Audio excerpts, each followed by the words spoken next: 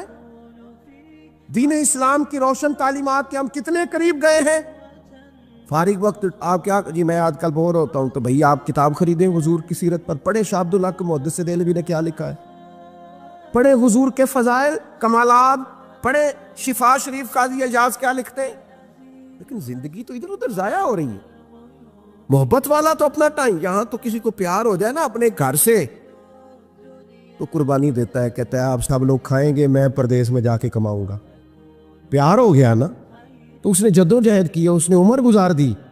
ہمیں اگر پیار ہو تو پھر انداز کچھ اور ہو. تھوڑا سا نا اپنی قلبی واردات پر توجہ دیں، اپنے دل سے پوچھیں. ایک تسبیح رکھ لیں ہاتھ میں، جس طرح موبائل ہو نا بندے کے پاس تو چین نہیں نہ لینے دیتا، جس طرح موبائل ہاتھ میں ہو تو چلتا رہتا ہے نا، انشاءاللہ تسبیح بھی ہاتھ میں ہوگی تو درود پاک چلتا رہے گا. یہ کریں یہ کام. حضور کے تذکار جمیلہ، نبی پاک کا تذکرہ، اپنے قلب اطہر میں حضور کی محبت کو. آپ دیکھیں نا کبھی صحابہ کا مزاج، ایک ہوتا ہے بڑے مشورے کرنا اور ایک ہوتا ہے زندگی میں نا ایک حرف یاد کر لینا. صحابہ نے نا ایک سبق یاد کیا تھا کہ جو حضور کہہ دیں گے نا، یہ بڑا مختصر، بڑا جامع، بڑا مزیدار اور سارے پہلوؤں کو اکٹھا کرنے والا سبق ہے. جو کریم کہہ دیں گے نا، لمبی چوڑی دوڑ ہی نہیں، جو حضور فرما دیں گے. حضرت صدیق اکبر سے پوچھا آپ کو پسند کیا ہے؟ کہنے لگے حضور آپ کو دیکھتے رہنا، میرا دل کرتا ہے میری بیٹی گھر میں خدمت کرے. حضور میرا دل کرتا ہے اللہ مجھے مال دیتا رہے، میں آپ کے قدموں پہ قربان کرتا رہوں. سانو تے قید سجن دا گہنا ہے، وہ جینجے رکھے ایسا اونج رہنا ہے. ہم نے نہ طے کر لیا ہے، ہم نے ادھر ادھر ایک مختصر سے سبق یاد کر لیا. آپ یاد رکھیں ہمارے پاس کوئی نہ کوئی لذت ہے، کسی نہ کسی چیز کے پیچھے دوڑ رہے ہیں. ہر بندہ دوڑ رہا ہے، کچھ مان کے دوڑتے ہیں، کچھ نہ مان کے دوڑتے ہیں، لیکن دوڑ لگی ہوئی ہے. آپ یقین کریں میں ایسے لوگوں کو بھی جانتا ہوں جو ڈھونڈ کے محفل میں جاتے ہیں. آج میں نے اپنے نبی کی نعت سنی ہے. میں ایسے لوگوں کو بھی جانتا ہوں جن کو کتاب مل جائے نا، ٹائٹل پہ لکھا ہو حضور کا تذکرہ، دوڑ کے خرید لیتے ہیں. میں نے دیکھا ہے کہ حضور کے میلاد پاک میں وہ یوں خرچ کرتے ہیں کہ جیسے بس پوری کیفیت طاری ہو گئی. نبی پاک کی نسبت جہاں نظر آئی، حضور کے اصحاب کی بات آئی یا اولاد کی بات آئی. امت کے اولیاء کی بات آئی یا علماء کی بات آئی، دین کے طلباء جو مدرسوں میں پڑھتے ہیں ان کی بات، جہاں جہاں ذکر آیا ہم نے نہ کبھی قطرے پہ غور کیا اور نہ دریا دیکھا، بس جہاں تیری جھلک دیکھی وہیں ڈوب گئے۔ اپنے دل میں اس محبت کو پیدا کریں۔ میں آپ سے عرض کروں، اولادیں بھی پریشان ہیں ہماری، ہم نے بچوں کو پیسے دیے ہیں، ٹائم نہیں دیا، ہم نے بچوں کو گھر دیا ہے، خاندانی ماحول نہیں دیا۔ اب شکوہ صرف بچے سے نہیں کہ وہ موبائل پہ ہے، ابا بھی تو موبائل پہ ہی ہے نا، وہ بھی تو نہیں نا چھوڑ رہا۔ بچے جو چھوٹے موٹے سوالات اپنے ماں باپ سے پوچھتے تھے تو ایک خاندانی روایات، ان کا حسن منتقل ہوتا تھا، وہ اب رخصت ہو رہا ہے۔ بچے اپنے گھروں میں، آپ کو پتہ ہے یہ صحابہ کی اولادیں کیوں جان قربان کرتی تھی نبی پاک پہ؟ انہوں نے گھر میں جو دیکھا تھا نا اپنے ماں باپ کو کرتے، تو وہ تیار تھے، ایک سے ایک بڑھ کر تھا۔ حضرت عمر بن جموح جنگ میں آئے تو چاروں بیٹوں سمیت آئے، اولادیں ساتھ آئیں ان کی، کیوں؟ انہوں نے اپنے بچوں کو وقت دیا، ٹائم دیا، ان کی تربیت کی۔ دیکھیں، ایک ہے میں تقریر کروں، تقریر سے بھی بچے سیکھیں گے، ایک ہے کہ جو ان کا باپ کرتا ہے۔ میں اکثر ایک مثال دیتا ہوں، میں کہتا ہوں کہ کئی دفعہ گھر میں نا اماں کہتی پتر چپ کر جا، تیرا ابا آج کل پریشان ہے، ناراض ہو جائے گا، چپ کر، ابھی بات نہ کرنا، کاروباری ٹینشن چل رہی ہے، ہوتا ہے کہ نہیں؟ پتر آج نہ بات کرنا، آج تیرے ابا جی کا موڈ نہیں ٹھیک، ہوتا ہے نا؟ تو کبھی کبھی یوں بھی ہونا کہ ابا بستر میں رو پڑے تو پتر اٹھ کے جا کے پوچھے اماں جی خیر ہے، تو اماں بھی رو پڑے، اماں بتاؤ تو صحیح ہوا کیا؟ تو اماں کے پتر تمہارے باپ کو نا حضور کا مدینہ یاد آ رہا ہے۔ آپ یقین کریں، یہ رنگ اولاد پہ وہ رنگ چڑھائے گا، یہ انداز وہ انداز سکھائے گا۔ ابا پیسوں کے لیے تو روز روتا ہے، زمینوں جائیدادوں کے لیے روتا ہے، میرا کاروبار نہیں چلتا روتا ہے، کاش یہ کبھی حضور کی محبت میں روئے، یہ کبھی اس درد سے تڑپے، کبھی اس کی وہ کیفیت بنے، تو بچے کو کہنا نہیں پڑے گا۔ اپنوں کے تو آنسو دیکھ کے بندے کے آنسو آ جاتے ہیں۔